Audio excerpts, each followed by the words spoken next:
Welcome to episode 16 of Life Without Cravings. So let's talk about the difference between addiction and habit and how you can tell the difference for yourself. A habit is generally something that you do on autopilot that can feel as if it's an addiction because you feel compelled to continue this behavior. And some people can have really bad habits for years without actually becoming addicted. And that doesn't mean that they struggle less with this problem. It just means that they don't know how to break this cycle. So it can feel like it might be the same thing, but there are ways of telling whether you have an addiction or whether it's just a habit, and we're going to get into that. Some people are more likely to become addicted to anything, basically, and some people seem to be almost immune to it, but they're usually not immune to having bad habits. What a bad habit can do, though, is that the longer you continue with a bad habit, the more likely it is that you will become addicted to whatever you're doing, if this is a thing that you generally can become addicted to. Because the dependency on certain substances or certain things that we do can increase over time, and that is what will lead to the addiction. So another important factor I should say, is the reason for why you are using a specific substance, like sugar, for example.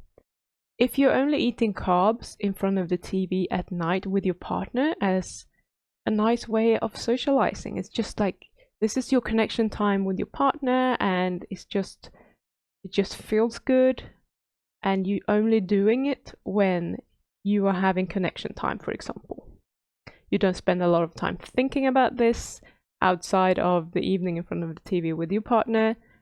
You don't think about it throughout the day. You don't miss eating those carbs during the day. Then it's almost certainly just a habit. But if you start feeling like irritable and you're planning for when you're going to be able to have some carbs, and when you get them, sometimes you might be eating them in secret because you don't know people to know what you're doing. Or if you've noted that every evening you just crave more and more and more, and you're never really satisfied with how much you're eating, then you're more likely to have a degree of dependency on this substance. And the dependency can be either physiological or psychological or both. When it's physiological, you will notice that your tolerance for carbs builds up over time, and you will need more and more of these carbs every time to feel satisfied and satiated. And you might also start noticing withdrawal symptoms when you stop. So that could be like headaches, irritability, maybe even the shakes. It's different for different people. This isn't necessarily the case when it's purely psychological, but we can still have a dependency psychologically.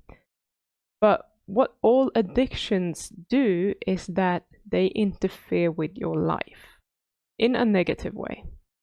So with an addiction, it's often hard to set limits for how much and how often you want to use this substance. And I say substance, and right now I'm talking about carbs, but it could be something else. And you're often neglecting other responsibilities in your life, or maybe people in your life, even if you would rather do like other things. You continue to use this substance, and you just get caught up in your addiction, and all of a sudden all that you have time to do is to feed that addiction, to feel somewhat normal and feel okay. And the American Psychiatric Association has a tool that they use when they're assessing addictions. It's called DSM-5, or the 5th edition of the Diagnostic and Statistical Manual of Mental Disorders. That's what it's called. It doesn't officially recognize sugar or carbs as an addiction, because officially that's not something that we can be addicted to, they say. Although I completely disagree. And I'm going to bring this up on the screen. I'm going to show you why I think that I disagree with them. If you're listening to the podcast version, the audio version, I will read out the questions for you. But if you're on YouTube, you're going to be able to see them on the screen. I know for sure that I score very, very high on this test, which means that I used to have a severe substance use disorder. I have shown you these questions a long time ago on my YouTube channel, but I'm going to do it again because it's very interesting to see where on the spectrum we fall. There are just 11 questions, and I'm going to bring them up in a second. So sharpen your ears if you're on the podcast, otherwise you can just watch this. So for each one you say yes to, give yourself 1 point. So you can do this with me. So let me get this up. So the first question is, I'm going to move myself so that you can still see me. Here we go. The first question is, do you eat sugar and or refined carbohydrates more often than you would like to? Yes, I would have said yes. Like, hands down yes, because I wanted to quit carbs for so many years and I was always eating more carbs than I wanted to. And if I had some carbs, then I would just eat a bit more. So that's 1 point for me. And the second question is, have you unsuccessfully tried to cut back or quit sugar or refined carbs? Many, many times. So I got 2 points there. The third one, do you have ongoing cravings to eat or drink sugar and or refined carbohydrates? All the time, every day, maybe not so much when I wake up in the morning, but from early lunchtime until I went to bed, I had my cravings constantly. Number 4, do you constantly have to eat more sugar or refined carbohydrates to feel satisfied? Yes, that's a big yes for me. It started out with, just craving carbs, but not necessarily needing huge amounts. This just escalated throughout the years, and eventually I just needed more and more and more. If I bought something and I thought, oh, I'm just going to eat my chocolate now, it's after lunch, and then I will be done with chocolate for today, I would still get mad cravings in the evenings. Maybe even more so, I don't know. But it's not like I could get those cravings to go away for a very long time by eating. So this definitely applies to me. And number 5, do you binge on sweet foods after having taken them out of your diet? Actually, to start with, I don't think I ever successfully took them out before I started keto, but after doing that, yes. Every single time I would fall off, I would have this need to just refuel on everything that I had missed out on. Because I haven't had it for such a long time, so I just needed to keep going and I wanted to binge on them. Number 6. Do you spend more time than you like recovering from the consequences of your sugar or carb consumption? And I would say yes to that, because it used to give me headaches. There was a threshold for how much I could handle, but as soon as I went over that, I would almost certainly develop a headache the next day. And that has interfered with my life a lot, and not in a good way. So I would say yes, not necessarily as strongly as with the previous 5, but it's still a yes for me. Number 7, have you noticed that you spend a significant amount of time, energy, or money in making sure that you get your carb fix? Yes. I have been known to bake chocolate cakes at 2 a.m. in the morning when I can't go out and buy something. I have taken several trips to the supermarket just to get my carb fix when I tried the tactic of eating them early so that I wouldn't have to eat them in the evening and then almost going crazy. So I would have preferred to spend my time, energy, and money in a different way if I had had knowledge about how to do that. Number 8. When you cut it out, do you experience withdrawal symptoms like headaches, irritability, shaking, massive cravings, etc.? Yes. For me, headaches and massive cravings and possibly a bit of irritability. Not quite like the Snickers commercial, but yes. Number 9, do you feel out of control with the quantity of sweet foods that you consume? I think I already said yes to that one by describing what was going on in my life and how I tried to sort of get it out of the way, but it never worked for me. So I'm up 9 out of 9 so far. Number 10, You continue to eat processed or refined carbs despite knowledge, a persistent physical or psychological problem that is either caused by or made worse by the consumption of sugar or junk foods. Yes. Yes is the answer. Because I know that I'm going to get more cravings, I'm going to get more headaches, I'm going to be more tired in the mornings, I'm going to have more achy joints, I'm going to have body inflammation that literally is what is causing my joints to ache. So yes. Then the last one, number 11. Have you ever skipped social events or other things that you like to do just to stay at home and eat sugar or refined carbs?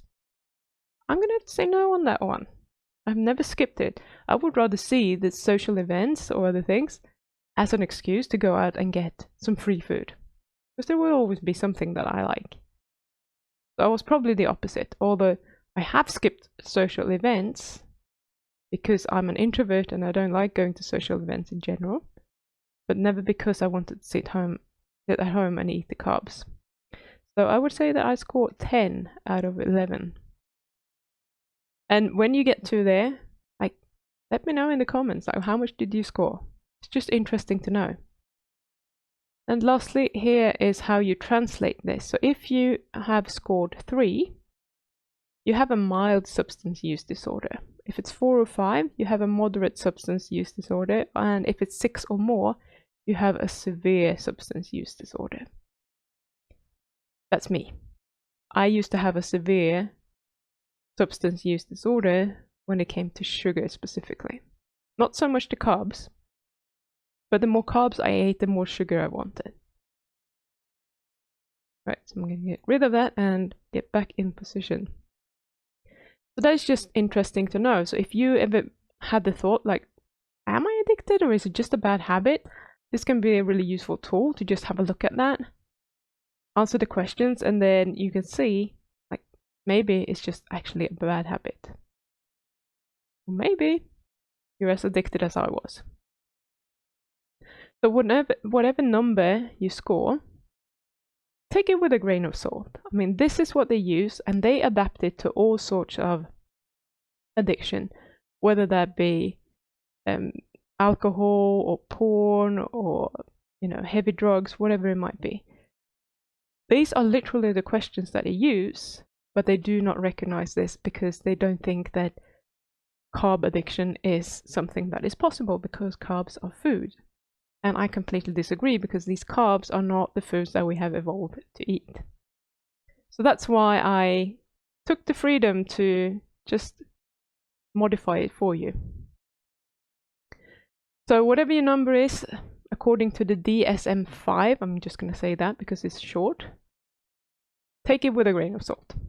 So by definition, my behavior around carbs is telling me that I was severely addicted to them. And that doesn't mean that I can't change it. That's not what I'm saying.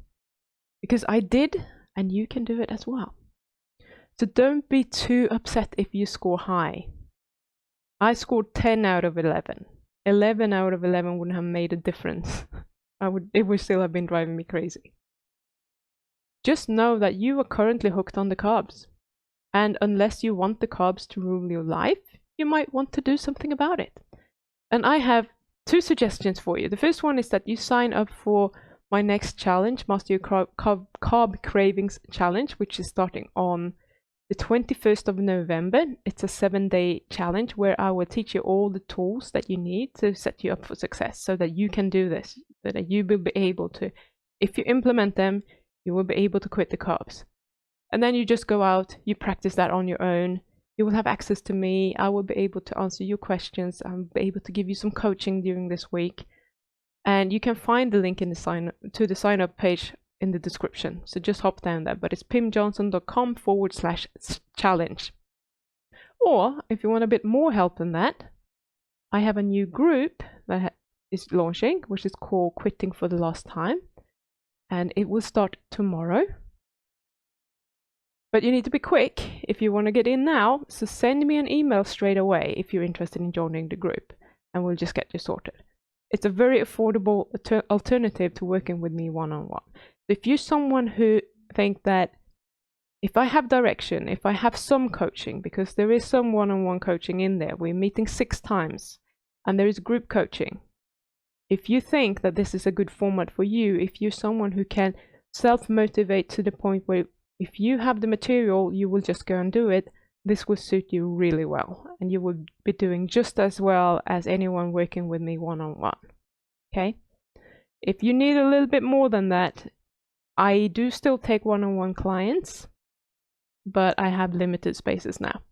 So just to let you know that, but send me an email, pim@pimjansson.com, if you're interested in that. If you want to do the challenge, which is completely free, by the way, you just sign up on the link below. And that was all I had for you today, and I will see you again next week. Bye.